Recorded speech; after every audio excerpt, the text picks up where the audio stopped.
Making the move from face-to-face sessions to presenting in an online environment can be fun, but also daunting.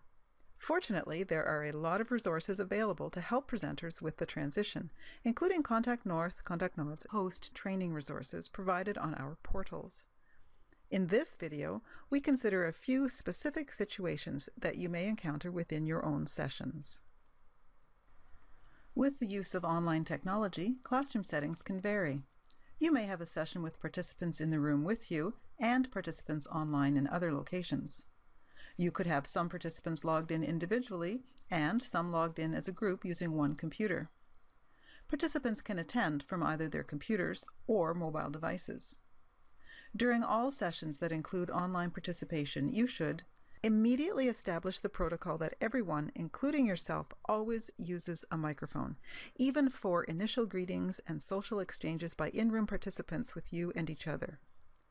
In-room comments or questions should be made using a microphone as well.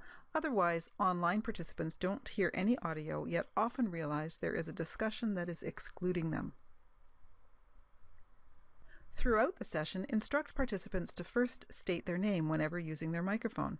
It's not always possible or easy to identify who is speaking. And you should call on individuals by name when possible and ensure that everyone has the opportunity to participate. At the beginning of the session, check the attendees pod to see if any participants are using a mobile device, as some tools and options may not be available to them. If using a webcam, look into the camera lens occasionally as a way to make eye contact with and include online participants. Encourage participants to use more than one word responses, since microphone usage can sometimes clip the words at the front or back end of an audio transmission. Check often that online participants have heard questions or comments made by in-room participants, and repeat these if necessary. When your session has a combination of participants in the room with you and participants online in other locations, be aware that only those in the room have immediate and direct access to you.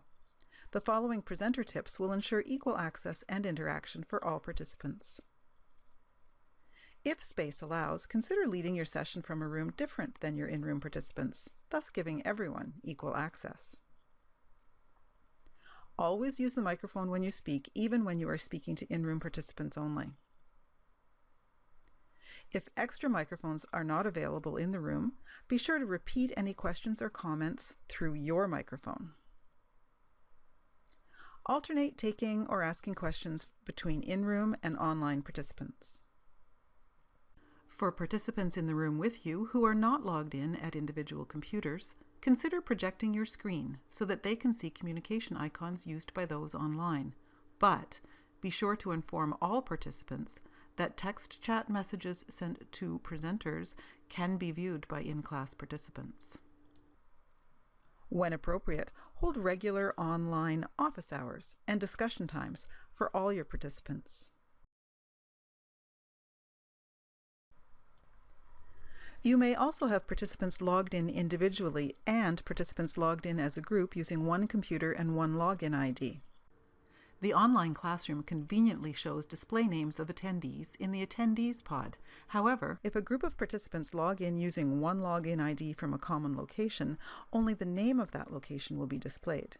Handling questions and planning for interactivity in your session should be an extra consideration in these situations. The following tips can help these invisible participants have more of a presence in the session. Prepare a slide listing the first name of all participants, indicating who is in a group login ID and where the group is located.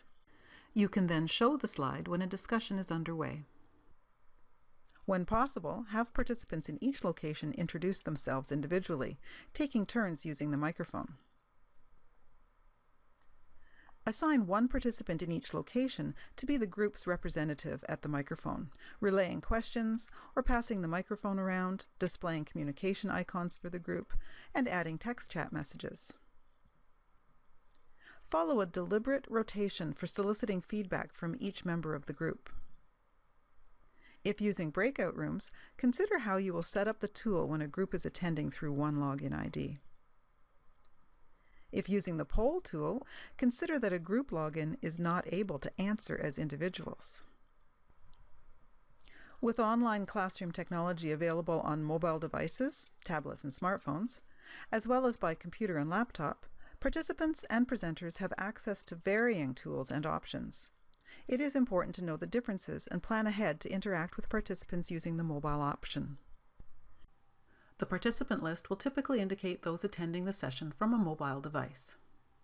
Mobile users can typically see PowerPoint content, app shares, whiteboards, vote in surveys, and be a breakout room participant.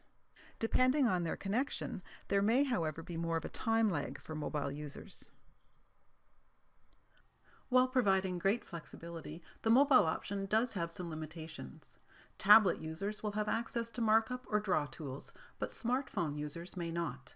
Instead, encourage those participants to contribute by microphone or through text chat. Mobile users can broadcast their webcam video, but typically only see other webcams one at a time. Mobile users may not be able to tap on an embedded link or a link pasted into a chat message. So consider providing these types of resources ahead of time, outside of the session. Try out these strategies in your next online session to ensure all of your participants get the most out of their classroom experience. Additional practitioner training resources are available at echannel.ca.